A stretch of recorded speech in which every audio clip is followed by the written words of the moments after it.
Hey y'all, I'm Laura Richardson with Relevate, and we're bringing you another episode of I'm Moving to North Carolina Now What? So today's topic, we're going to be discussing surveys. So I always get really interesting questions from clients that I'm working with, and very recently got the question, how the heck do you read a survey? And do you know how to do this? Well, fortunately I do, because that's a huge part of what we do for a living, is understanding the placement of homes on a parcel or how to read land maps that help us understand, is this a good opportunity for the folks that we're working with. So I'm going to give you a crash course on understanding what is a survey, the benefits of a survey, and then also if you have one in front of you, what are the big things to look for as you're walking through a property. So for starters, there is a huge difference between a plat map, a plot map, and a survey. So starting with the plat map, this is the type of thing that you see when a subdivision or kind of a separation of properties. So don't think just HOA related parcels. This could be two neighbors that have always lived near each other, and one is kind of taking some of the acreage and either recombining, or family-owned land that has now gotten split into multiple parts over time. What you have to do is file a plat map. So typically when we're looking at these, they're extremely old, all right? So they're going all the way back to follow the deed history of the home. So you're taking that parcel and understanding, what did it used to be? What were the outlines? Who owned it originally? And then how over time did it get divided? So every time it either gets recombined or separated, that plat map gets refiled, which is why you'll see on the plat maps references to other deeds or plat maps as well. The other thing that you'll also find in plat maps that is super important is a reference to either easements or covenants and road maintenance agreements that also run with any of the properties. So sometimes the devil is in the details, so make sure you go all the way back in the chain and review as many of the plat maps you can, because sometimes things also don't get noted the same or recorded correctly, so you want to catch any of those errors if this is a property you're considering. So a plot map typically comes into play where you're talking about new construction. So let's say that a developer has bought this big old parcel. They're now going to subdivide it, so that plat gets filed for the new subdivision. And now we're talking about, okay, where are the house boxes going to go on each piece?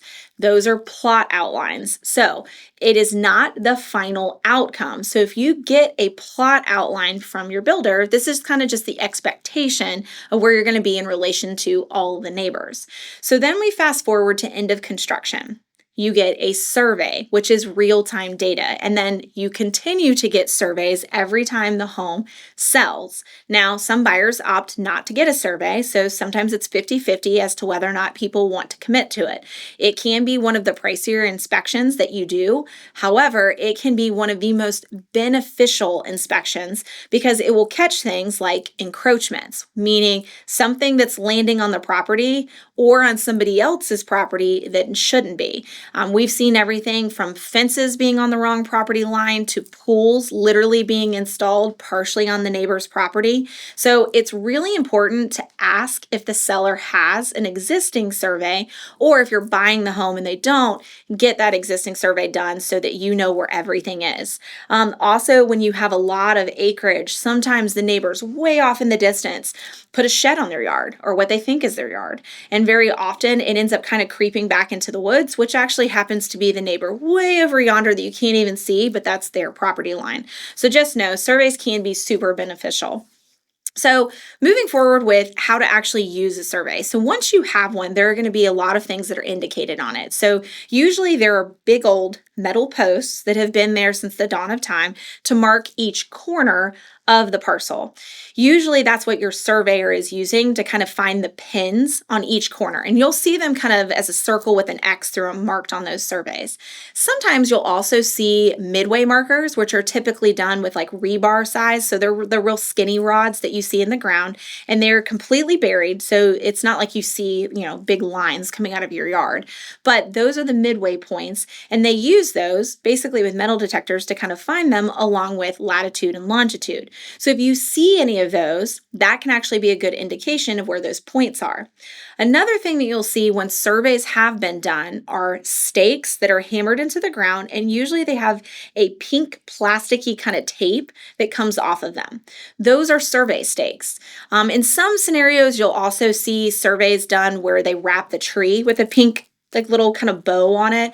If they can't put like a survey stake in the ground just because of the terrain, or they feel like it's going to get knocked over, not visible, sometimes the trees will actually be marked as well. So if you're walking the property, look for all of these different things: the pink stakes, the pink trees, as well as any type of metal posts that are in the ground. Those iron posts, as I said, will always be indicated on the survey. Something else that's really helpful when you're walking is to have both the survey itself in addition to an aerial shot, and hopefully it's the most recent satellite image that you possibly can. Landwalk is a great app as well.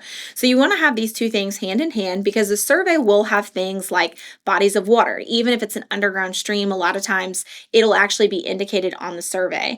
If there's different changes in topography, if there's monuments on the site, so think like big boulders and rocks that can be used for frame of reference. Even going all the way back to the original deed description, you will see land markers that have been described and indicated to show where the property outline is. Having all that information in hand is going to be so beneficial when you're physically walking the property. So if you ever have any questions about a survey that you have, go back to the actual surveyor as well. So sometimes the surveys make complete sense, and then sometimes, especially if you have a very heavily wooded property or one that has lots of jagged edges and it just doesn't seem to make sense, sometimes the surveyor is even willing to walk the parcel with you so that you can best understand it. Many builders, if you're planning to build a house, will do that as well. They are extremely knowledgeable in understanding those.